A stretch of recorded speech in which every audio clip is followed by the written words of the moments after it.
I'm Stuart Varney. I'm Harris Faulkner. I'm Chris Wallace, and this is the Fox News Rundown. Wednesday, May 26th, 2021.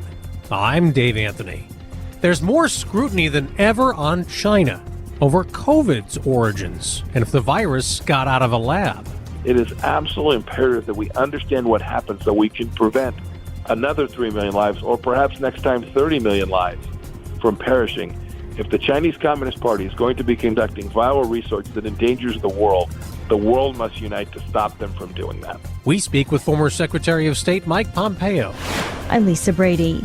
The U.S. hits another vaccination milestone, but a global race with COVID continues. We need to stay nimble in this pandemic. We can't throw our hands up and say we've beaten it when we know that there are raging fires around the world. And I'm Jason Chaffetz. I've got the final word on the Fox News Rundown. Where did COVID-19 come from? We know in China, but how? There was a lot of talk about a wet market in Wuhan, that it might have come from a bat. Maybe a human ate an animal that ate a bat, or it got out of a lab. The lab in Wuhan that studies viruses. A Wall Street Journal story the other day added to that theory, citing U.S. and other intelligence that 3 lab workers got sick in November 2019, hospitalized with coronavirus-like symptoms. Health and Human Services Secretary Javier Becerra wants a deeper investigation. Give international experts the independence to fully assess the source of the virus and the early days of the outbreak. But Republican Senator Rick Scott tells Fox, we have to understand the government of China is a despicable government. Over 500,000 Americans have died because of their cover-up. Which China, of course, denies, calling it a hyped-up lie. So I've had access to information for a long time, which caused me to believe that the most likely conclusion for what happened. Former Secretary of State Mike Pompeo is now a Fox News contributor. The most likely hypothesis for what happened was that this was a virus that was being worked on. It was being souped up, amped up in the Wuhan Institute of Virology, and there was a leak, an escape from that laboratory. I've been talking about that for well over a year now. Dave, people thought I had a tinfoil hat on. They thought I was crazy. Well, it turns out now every piece of evidence since we've been speaking about this points in that direction. And now scientists from all across the world are trying to get to the right side of history and talk about this as if they too accept that this is at least a working hypothesis, because none of us can prove this in the end, because the Chinese Communist Party doesn't want you to know, Dave, doesn't want your listeners to know. They know who Patient Zero was. They know where this began. And yet they have denied every organization that has sought to get information about this virus and how it spread and hide it. They've disappeared journalists. They've disappeared doctors. They've put a bit of information. They've destroyed viruses that will certainly be a piece of evidence about where this began. The Chinese Communist Party has covered up this cataclysmic event that happened to the world this past year and change. They need to be held accountable for it. And if I'm wrong, if it turns out it didn't come from the lab there in Wuhan, they have the ability to disprove it. They ought to make it public where it came from, because they, of course, know the answer to that. What can be done to try to get answers? Everyone says we want to get answers, we want to get, but how do you actually get inside this lab or into China and actually do that kind of investigation? So you can't have a formal investigation if you're begging for information. Indeed, when the World Health Organization sent a committee there, it was a charade. It was a complete farce. They were presented curated information. They couldn't go see what they wanted to and talk to who they wanted to. So you can't. Without the permission of the Chinese Communist Party, you'll never have an investigation that gets you anything unless they change their tune. How do you get them to change their tune? You impose real costs on them. There's lots of things one could do. For example, you could kick them out of the World Health Organization. Right, Dave, this is an organization that's supposed to stop global pandemics. And yet this was an organization that facilitated, by being part of the cover-up, this very pandemic. The Chinese Communist Party has no right to be a member of an organization when it is working in ways that are undermining the very most important. Right, you had one job at the WHO, to stop a pandemic, and the Chinese Communist Party co-opted them to not doing that. There are lots of ways one can impose costs on the Chinese Communist Party. I'll give you another example. We shouldn't hold the Genocide Olympics in Beijing next year. To think that we're going to send athletes from all across the world to go be part of this this important athletic event with global pride on the line to let a country that's committing genocide in Western China and covered up a virus that killed over 3 million people around the world. It's outrageous. The IOC should change the venue for this, and if you have to delay the Olympics a year to do so, so be it. There are many ways we can impose costs on the Chinese Communist Party, and if the costs are high enough, the Chinese Communist Party will ultimately be forced to come clean about what they did. So if you think if you were still Secretary of State and President Trump was in office, the U.S. wouldn't go to those Olympics, in your opinion? I can certainly tell you what I would have recommended to the president. This will happen again. This lab is still operating. They are likely still conducting the same kinds of researches, which are amping up, souping up viruses inside of their laboratory. There are connections to the Chinese military inside of that, these biosafety issues inside that laboratory. They exist even as we're on this interview right now. We could end up suffering this again. It is absolutely imperative that we understand what happened so we can prevent another 3 million lives, or perhaps next time 30 million lives, from perishing. If the Chinese Communist Party is going to be conducting viral research that endangers the world must unite to stop them from doing that. The man who succeeded Mike Pompeo as Secretary of State, Antony Blinken, was in the Middle East yesterday as a ceasefire holds between Israelis and Palestinians after 11 days of airstrikes on Gaza to stop militant rockets fired into Israel. The United States fully supports Israel's right to defend itself against attacks. Blinken's also coordinating foreign aid to help the people of Gaza, where there's a lot of destruction, and to keep that money away from Hamas militants funded by Iran. All as Blinken and the Biden administration try to get the U.S. back into the international nuclear deal President Trump pulled us out of. To put Iran back in the nuclear box that the deal constructed. But Pompeo thinks that is a terrible idea. It is an enormous mistake to think that you can cut a deal with the Iranians while you have Hezbollah and Hamas and the Houthis, all Iranian-backed terror groups, continuing to inflict terror in the region and undermining our allies and friends while the Iranians take American money and American support. So with the current ceasefire, what should the administration be doing to try to ensure that the rockets and the airstrikes don't return? This ceasefire, I'm glad it's holding. The loss of every life matters. Civilians killed, whether they are in Israel or in the Gaza Strip, they're human beings. They matter an awful lot. But make no mistake about it, what the Iranians understand is a forceful leader. And they understood that President Trump would impose real costs on them if they did something like launch 4,000 rockets from Gaza into Israel, aimed with the intention of killing civilians. This is what the administration must do. They must impose real costs on the primary provider of arms and weapons and money that is fueling this terrorism in the region, that is undermining the Abraham Accords and stability in the Middle East. If America continues to play footsie with the Iranians, it will cost untold number of lives in the Middle East. It will create more instability, and young American kids are at greater risk that someday they'll have to go to those places to create the stability that is important and vital to America's own interests. We never put the United States in a position where the leaders in the region, including the Iranians, didn't understand that America was serious about protecting its friend and ally, Israel. There have been progressives who have been saying that Israel is the one committing humanitarian abuses with the deaths of civilians in Gaza, with all the airstrikes. More than 200 of those dead were Palestinians, and there were some women and children among them. So what's your response to that? Every single life lost is the direct responsibility of the terrorists who started this conflict and forced the Israelis to defend their own sovereign territory. We'd certainly do it here in the United States if someone was launching rockets into our country. When I hear American leaders create a moral equivalence between those two, there's just a hint of anti-Semitism almost every time, where somehow this state, the Jewish homeland, is held to a standard that is different than any other country in the world is held to. We would not talk about moral equivalence between any country that was under attack when all they were doing was trying to respond to keep their own people safe. You yourself are going to this very region, correct? Well, I'm going over there as a private citizen. I haven't scheduled yet any meetings with the government.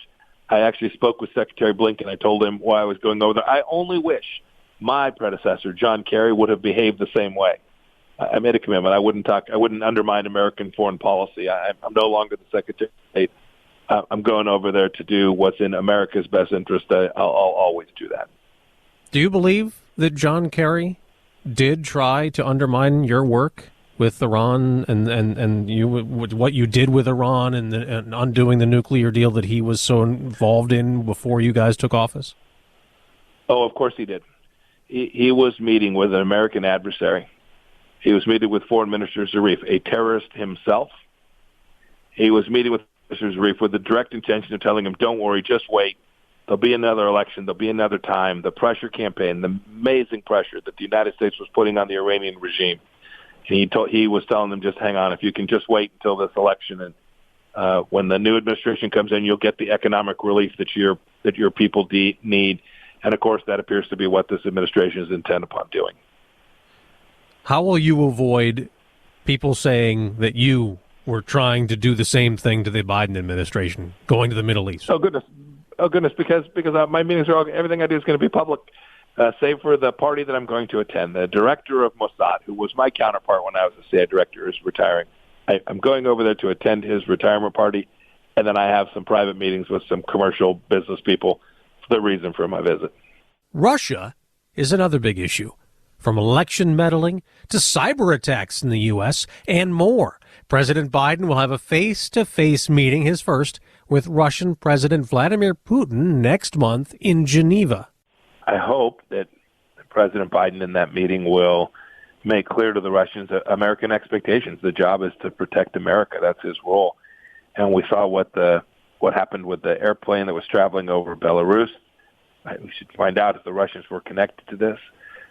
He should tell Vladimir Putin that we're not going to let him finish the Nord Stream 2 pipeline, something that the Trump administration had worked diligently on, and yet this administration appears prepared to give them a bunch of money to finish that pipeline out. When they destroy a pipeline here at home, they say, no, those 10,000 jobs in America don't matter. I remember, Dave, there was all this talk about how Trump and Pompeo, well, we weren't tough enough on Russia. But it was the Obama-Biden administration that allowed Crimea to be taken by the Russians. It was the Obama-Biden administration that wouldn't provide defensive weapon systems to the Ukrainians. We built out our military. If you think Vladimir Putin was happy when President Trump approved the biggest defense spending increase in an awfully long time, I can assure you he was not. We need to protect American interests. You got to put America first. So this pipeline that you're speaking of involves what exactly? So it's a Russian pipeline being built from Russia to serve northern parts of Europe, most importantly Germany, and will give the Russians enormous capacity in time of conflict to constrict national gas moving through the pipeline in a way that would harm Germany. And so it puts Germany beholden to Russia. This pipeline has national security implications for our NATO partner Germany and for other NATO countries. And President Trump said this is nonsense. Why would we give U.S. money to NATO, support NATO, while the Russians are selling natural gas to our NATO partner Germany? It makes no sense. It increases risk for Germany and therefore to NATO and the United States. And we put sanctions in place, and it appears that President Biden heads down the path on lifting those sanctions and allowing that pipeline to continue to be built. Former Secretary of State Mike Pompeo, now a Fox News contributor. Thank you very much for joining us. Dave, thank you very much, sir. Have a good day.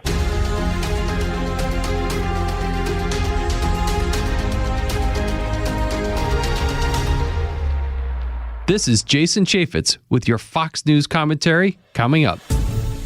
Half of American adults are now fully vaccinated against COVID. We have more work to do to meet the president's goal of 70% of adult Americans with one shot by July 4th. And White House senior COVID advisor Andy Slavitt says if you're not vaccinated, you're at risk. When the virus looks for a place to spread and it doesn't spread to a vaccinated person, it will look for you. So the CDC is reiterating its guidance that it's safe without a mask in most places if you're vaccinated, but to mask up and continue other precautions if you're not. The 7-day average of COVID cases in the U.S. continues to drop, falling to under 23,000 as signs of a more normal life return. We got to understand we're leaving COVID behind. We can't live in the grip of COVID the rest of our lives. It is going to be in our past. New York City Mayor Bill de Blasio this week announcing a return to full in-person learning this fall, calling September a whole different ballgame. Though so far, only about 14% of 12 to 15-year-olds have received their first dose of the Pfizer vaccine, newly authorized for emergency use in that age group. And less than a quarter of 16 and 17-year-olds have had both doses. But for now, we head into Memorial Day weekend with the adult population topping that 50% mark. It's a huge deal. Dr. Saira Madad is Senior Director of New York City's system-wide Special Pathogens Program. And we are actually seeing the translation of the vaccination program roll out across the nation in terms of the number of reduced cases that we're seeing, the number of reduced hospitalizations and deaths. So if we're just looking at, for example, the 7-day average of cases, it's reached, it's one of its all-time lows of 27,000 cases for the first time, since many, many months. And so we're looking at a substantial decrease in the number of community transmission. So we have definitely entered a new phase of this pandemic where we can safely say that the acute phase of the pandemic is likely very close to coming to an end here in the United States. Now, the CDC has a new report out on breakthrough infections, emphasizing again how rare that they are. But there are some ongoing questions about whether we're going to need a booster shot. Are you concerned that could deter people from getting a shot in the first place, or that people won't show up for boosters months from now? How bad would that be? Well, I think first it's important to understand that the currently authorized COVID-19 vaccines that we have here in the United States are highly safe and effective against all circulating variants of concern. So the notion of the booster shots is one of those things where we don't know if we need it, and it may be very likely that we don't need booster shots in the future. But it's one of those things where once we start seeing that there are increased number of cases caused by, vaccine-induced immunity, lowering, that's when we know we may need booster shots. But I'm a bit skeptical on it, because when you look at the way that our immune system works, and it's very complex, it's not just about the antibodies that are produced, but it's also about, the memory cells, the T cells, for example. And if we compare it to SARS back in 2003, you're seeing that, we have really great, memory cells, that can exist for years or decades. It's just these variants that are circulating, the new ones that we may not even know about, as we know that the situation is very different around the world. So if we have a new variant of concern that has a significant impact on our current vaccine-induced immunity, we may need boosters down the line. But I think the bottom line is right now, in this moment, the vaccines that we have are highly effective against all the circulating variants. So if you haven't gotten vaccinated again, right now is certainly time to get vaccinated. We do still have a long way to go with getting kids vaccinated. Should parents be concerned about this rare heart issue that's been reported, which may not be linked to the Pfizer vaccine? That's correct. So I think first, the heart problems in the young vaccine recipients that CDC is investigating, then there's a few dozen cases of myocarditis, which is an inflammation of the heart muscle. Right now, there is no connection to the mRNA vaccines, and the baseline of the number of myocarditis cases that we normally see, besides we ever had, in a pandemic, is the same. So right now, there's just keeping a close eye. They want providers to just be aware of this. But, right now, the benefits certainly outweigh the risks. And right now, there isn't a connection associated with it. I think it's also important to probably also mention that when we talk about, myocarditis, it's a frequently mild and self-limiting. Symptoms, can include abnormal heart rhythm, shortness of breath, and chest pain. And so it's not necessarily a serious condition on its own, but certainly we want to further investigate. Certainly, school districts are already planning for the fall, even though the current school year is not over yet. The two biggest districts in the country are taking different approaches. Both New York and LA say they will be back to full in-person learning, but New York says it won't even offer any remote learning anymore. LA still plans to offer remote learning just in case anyone needs it. It does seem like masks will still be in the mix. What do you think school should be like this fall?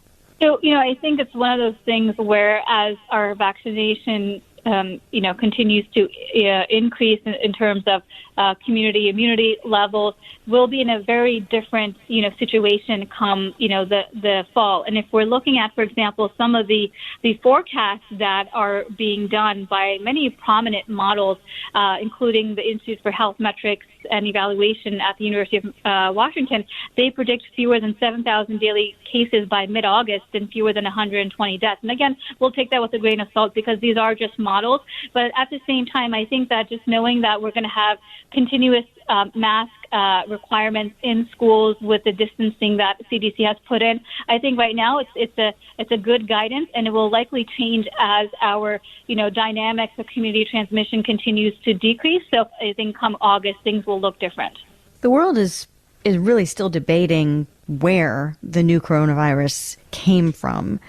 What's your take on the Wuhan lab and the kind of research federal health officials say the U.S. was not approving, at least with U.S. funds? Well, I think there certainly needs to be a much more thorough investigation. Right now, the types of investigations that have been done are really just scratching the surface. We really don't have really great answers.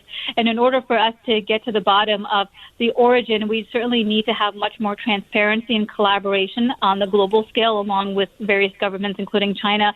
And we need to ensure that we understand the full picture. So I certainly do think, all options are on the table, but there's still compelling evidence against the natural origin of the virus, and there's also compelling evidence of other theories. But until we have more information, until we're able to do much more widespread investigation and have larger teams and more resources deployed, we won't be able to get to the bottom line here.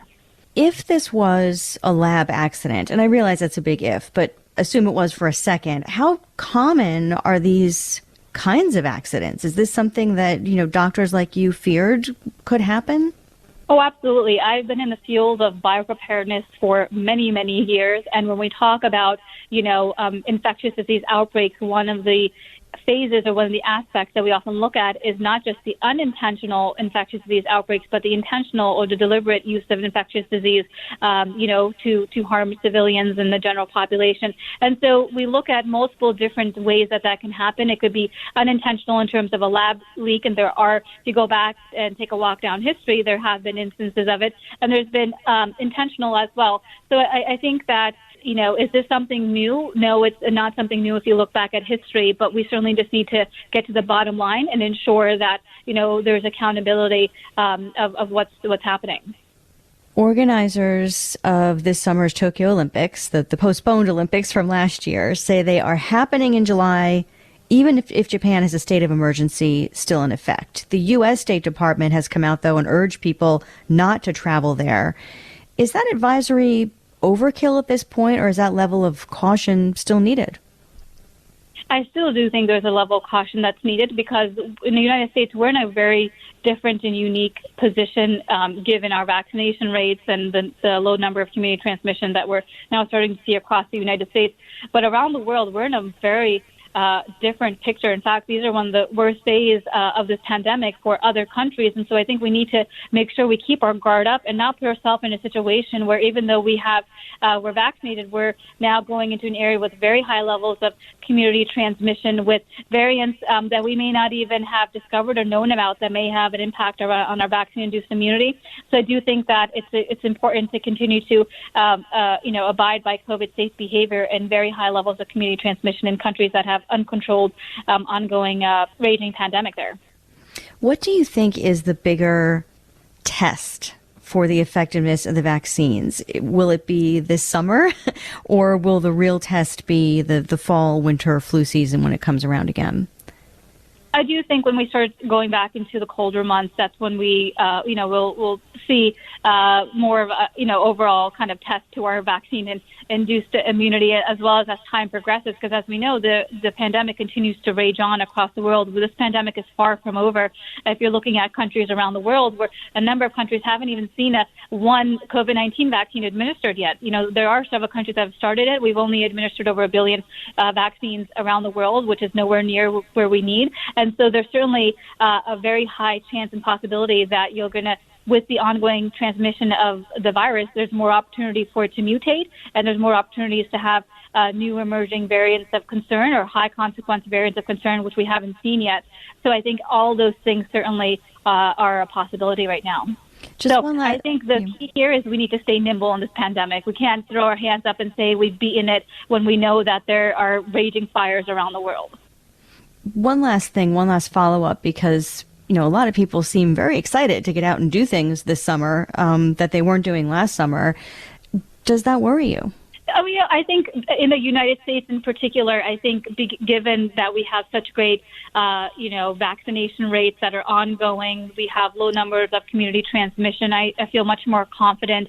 At the same time, I think those that are not vaccinated remain highly still at risk, including children. I have 3 children of my own. I have a 1.5, a 5, and a 7-year-old. So, even though myself and my husband are fully vaccinated, we continue to wear a mask in indoor spaces. We continue to be very cautious of what we're doing and what activities we're engaging in, because we still know we're still in the middle of a pandemic. There's still cases happening, and our children are still at risk right now. And so I just want to make sure people are cautious in the decisions that they make. Certainly those that are fully vaccinated can resume many activities like they did prior to the pandemic. But with that said, until we have more people vaccinated, until we're able to have more vaccines in arms around the world, we're always going to be in this kind of gray area where we feel comfortable and we should celebrate the small wins, but also know that there's still a lot more work to be done ahead of us. Dr. Saira Madad, thank you very much, as always, for your time. Of course. Thank you for having me on.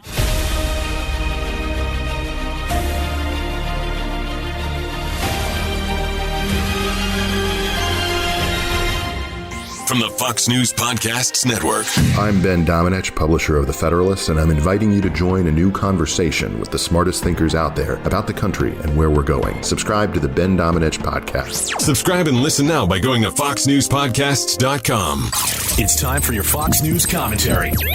Jason Chaffetz. What's on your mind? President Biden's COVID relief is quickly devolving into shocking stories of waste, fraud, and abuse. Biden bellowed on COVID relief. This historic legislation is about rebuilding the backbone of this country and giving people in this nation, working people, middle-class folks, people who built the country, a fighting chance, end quote. That was the promise, but that's not the reality. What Biden didn't tell Americans is their money is actually being sent overseas for projects bearing little relation to the public health crisis. Scuba gear in Uruguay, gas turbine engines in Canada, HIV research in Ukraine, and management consulting services in Fiji are all part of what Democrats consider urgent emergency relief. Even, quote, disinformation and fake news TV, radio, and multimedia project for PD in South America via the State Department. These are just some of the grants listed at pandemicoversight.gov, where the government's independent inspectors general have created an important resource for Americans to monitor government aid. In just a few minutes, I was able to learn the Democrats have budgeted to build 2 gazebos at Guantanamo Bay, Cuba. The budget for the 20-foot by 30-foot and 16-foot by 20-foot structures is $600,000 for 2 gazebos. Roughly $5 million went to Russia for civil society grants. $24 million went to Syria to encourage them to wash their hands. The Pandemic Response Accountability Committee, PRAC, chaired by Department of Justice Inspector General Michael Horowitz, created the website to reveal who received the pandemic funding, how much they received, and how they're spending the money. The PRAC urges Americans to use the site to report fraud, waste, abuse, and mismanagement of the funding going forward. Though government waste is a sad fact of life, and a reason many of us prefer to keep the role of government limited, the unprecedented volume of COVID relief aid makes it a prime target for fraud. Already we've seen cases of fraud prosecuted with regard to CARES Act funding. In March, the Department of Justice reported it had charged nearly 500 people in criminal schemes to collect pandemic aid money. And that's the low-hanging fruit. Those are the people here in the United States who are applying for funds. What happens when that money is being scattered abroad in countries over which American law enforcement has no jurisdiction? It's as if the pandemic is nothing more than a pretext to spend money Democrats can't justify through the regular, such as it is, budget process. Who knows what else we'll find relief funds buying in the coming years? Transparency is going to be more important than ever. Horowitz and his fellow inspectors general have a huge job to do if they want to trace how budgeted money ultimately got spent. The job is made even bigger by the fact that so many media outlets who would normally be counted on to report waste, fraud, and abuse have become cheerleaders for the party in power. It is incumbent upon American citizens and responsible media to watch closely where these emergency dollars end up and to hold accountable those who perpetuate waste, fraud, and abuse. Because what we are being told is not what is actually happening. This is former Congressman Jason Chaffetz. You can find my podcast, Jason in the House, at foxnewspodcast.com. You've been listening to the Fox News Rundown. Stay up to date by subscribing to this podcast at foxnewspodcasts.com. And for up-to-the-minute news, go to foxnews.com. Jason in the House, the Jason Chaffetz podcast. Dive deeper than the headlines and the party lines as I take on American life, politics, and entertainment. Subscribe now on foxnewspodcast.com or wherever you download podcasts. Love Fox News? Click the subscribe button to get more of the news and opinion you trust. And click the Fox News Rundown playlist for the latest episodes.